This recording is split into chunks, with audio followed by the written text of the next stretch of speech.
সম্মানিত শ্রোতা মণ্ডলী, এ পর্যায়ে অত্যন্ত গুরুত্বপূর্ণ নসিহা পেশ করবেন অত্র মাদ্রাসার আরবি বিষয়ক শিক্ষক হযরতুল আল্লাম হযরত হাফেজ মাওলানা মোহাম্মদ উসমান গনি।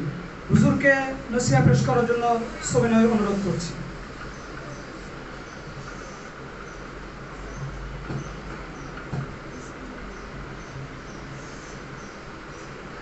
السلام عليكم ورحمة الله وبركاته. إن الحمد لله نحمده ونصلي على رسوله الكريم. أما بعد فأعوذ بالله من الشيطان الرجيم. بسم الله الرحمن الرحيم. بلغوا عني ولو آية. صدق الله العظيم وصدق رسوله النبي الكريم ونحن على ذلك من الشاهدين والشاكرين والحمد لله رب العالمين. আলহামদুলিল্লাহ, আল্লাহ পাকের লাখ কোটি শুকর যে মহান রব্বুল আলামিন আমাদেরকে অনুষ্ঠানে আসার এবং আয়োজন করার তৌফিক দান করেছেন। এই জন্য দিল থেকে শুকরিয়া আদায় করি আলহামদুলিল্লাহ।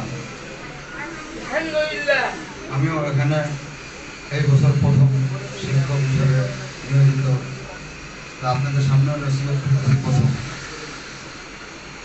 তো আল্লাহ তাআলা কোরআনে ইরশাদ করেন, ইন্নাদ-দীনা ইনদাল্লাহিল ইসলাম, নিঃসন্দেহে দিন হলো ইসলাম। ইসলাম কাকে বলে? ইসলাম হলো আবার ঈমান। ইসলামের বুনিয়াদ হলো পাঁচটা। কয়টা? পাঁচটা। কালিমা, নামাজ, রোজা, হজ, যাকাত। এটার শাখা আবার ঈমান। ঈমান আবার ঈমানের খুঁটি হলো ইসলাম। তো একটা ইসলাম ও ঈমান, এই ইসলাম আর ঈমানের সাথে আমাদের সমন্বয় নিয়ে চলতে হয়। ইসলাম ও ঈমান নিয়ে আমাদের চলতে হয়। তো এই শিক্ষা কোথায় দেওয়া হয়? এই শিক্ষা একমাত্র শিক্ষা প্রতিষ্ঠান, তার নাম হলো কওমি মাদ্রাসা। এই কওমি মাদ্রাসা হলো কোথার সিলসিলা? দারুল উলুম দেওবন্দ মাদ্রাসার সাথে আমাদের সিলসিলা অনুযায়ী পড়ানো হয়। সেই দারুল উলুম দেওবন্দের সিলসিলা আমাদের অনুযায়ী আসতেছে কত সাল থেকে? 1866 সাল থেকে। সেই 1866 সাল থেকে নিয়ে আজকে 2025 সাল। দিন আমাদের প্রচার হয়ে আসতেছে প্রায় 100-র অধিক, প্রায় 200-র কাছাকাছি আসতেছে। তো এই দিন প্রতিষ্ঠা করার জন্য এরকম ওলামায়ে কেরাম একটা প্রতিষ্ঠান খুলেছেন। সেই প্রতিষ্ঠান হলো, তার নাম মাদ্রাসা। এই মাদ্রাসার মধ্যে আমাদের কোরআন ইলম শিক্ষা দেওয়া হয়। এই কোরআন প্রথমে আমাদের ধীরে ধীরে কায়দা থেকে আমপারা থেকে তাজবিদ থেকে আমাদের কোরআন শরীফ, কোরআন থেকে হেফজুল কোরআন থেকে আমাদের কিতাব বিবেকের তাইসিরুল মুরতাজি থেকে নিয়ে দাওরা হাদিস পর্যন্ত। এটা হলো আমাদের বৈশিষ্ট্য। বাংলা, ইংরেজি, অঙ্ক আছে, এগুলো আলহামদুলিল্লাহ। এই শিক্ষার পাশাপাশি আরবির শিক্ষার পাশাপাশি জেনারেল শিক্ষা আছে। তো এখানে আমাদের মনোযোগ দিয়ে পড়ালেখা করা উচিত।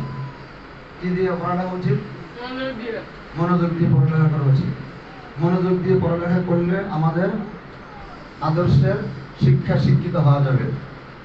অমনোযোগীভাবে পড়লে আমাদের শিক্ষা শিক্ষিত হওয়া যাবে না, আরো দুর্বল ছাত্র হয়ে যাবে। এজন্য যে কোনো বিষয়, যে কোনো সাবজেক্ট পড়েন না কেন, এগুলো মনোযোগ দিয়ে শুনতে হবে, মনোযোগ দিয়ে শুনতে হবে। আর এই পড়াগুলো মাদ্রাসা যতদিন খোলা থাকে ততদিন চর্চা থাকে। যেই মাদ্রাসা বন্ধ, আমাদের তখন এই চর্চাগুলো বন্ধ থাকলে তখন আস্তে আস্তে ধীরে ধীরে ভুলে যায়। এগুলো কেন ভুলে গেলে কি সামনে চলবে? ভুলে গেলে পরবর্তীতে ক্লাসে যাবেন, ওই ক্লাসের পরে আপনি বুঝবেন না। পরবর্তীতে এভাবে ক্লাস করতে করতে আরো পড়া বুঝবেন না। এজন্য পড়া বুঝে বুঝে আমাদের, আপনারা দেখবেন বাৎসরিক পরীক্ষার নাম্বার পেলে উপরে ক্লাস ওঠানো হয়, তাই না? বাৎসরিক নাম্বার না পাইলে তখন উপরে ক্লাস ওঠানো হয় না। দুর্বল ছাত্র, তাকে আবার ওই ক্লাসেই রাখা হয়। কেন? দুর্বল। এইভাবে আমাদের শিক্ষা শিক্ষিত হতে হবে। যে কোনো বিষয়, ওরা ম্যাডামরা বলুক, আমাদের ওস্তাদ বলুক, এরকম শিক্ষামন্ডলী যেখানে বলুক, আপনারা মা বাবা দিন সম্বন্ধে আলোচনা করবে, সেটাও মনোযোগ দিয়ে শুনবেন। বুঝতে পারছেন? তো এই শিক্ষা আর এই দিন প্রচার করবে কারা? এই দিন প্রচার করবে কারা? প্রশ্ন হলো দিন প্রচার করবে কারা? এই আমাদের চার দেয়ালের দিন শিক্ষা বন্দী না। চার দেয়ালের দিন শিক্ষা কি না? বন্দী না। এই শিক্ষা আবার পৌঁছে যাবে, ইথারে ইথারে পৌঁছে যাবে। America, Bangladesh, Kuwait, Malaysia, Saudi Arab, এই দিন এভাবে চলতেছে, এভাবে যাচ্ছে। যত সফর হচ্ছে তত দিন প্রচার হচ্ছে। তাহলে এই দিন আপনি এই মাদ্রাসাতে তাসকিয়া শিখবেন, আর এই শিক্ষা কি এখানে বন্ধ থাকবে? আপনাদের মাধ্যমে ভবিষ্যতে যখন আল্লাহ দিলে আপনারা উস্তাদ হয়ে যাবেন, তখন মা বাবা আপনাদেরকে নিয়ে গর্বিত হবে, আমাদের সন্তান একজন হাফেজ আলেম, সে দিন শিক্ষায় নিয়োজিত ছিল, এখন দিন প্রচার করতেছে। এজন্য আল্লাহ নবী সাল্লাল্লাহু আলাইহি ওয়াসাল্লাম বলেন, বাল্লিগু আন্নী ওয়ালাউ আয়া, তোমরা দিন শিখো এবং পরবর্তী প্রজন্মের সন্তান যারা আসবে তাদের কাছে পৌঁছিয়ে দাও। কতদিন পর্যন্ত? কতদিন পর্যন্ত? কিয়ামত পর্যন্ত। কয়দিন পর্যন্ত? কিয়ামত পর্যন্ত। এই কিয়ামত পর্যন্ত এই দিনের প্রচার চালিয়ে যেতে হবে। হয়তো আমি একদিন থাকবো না, একটা সময় আপনার মা বাবা থাকবে না, এই দিন শিক্ষা কে দিবে?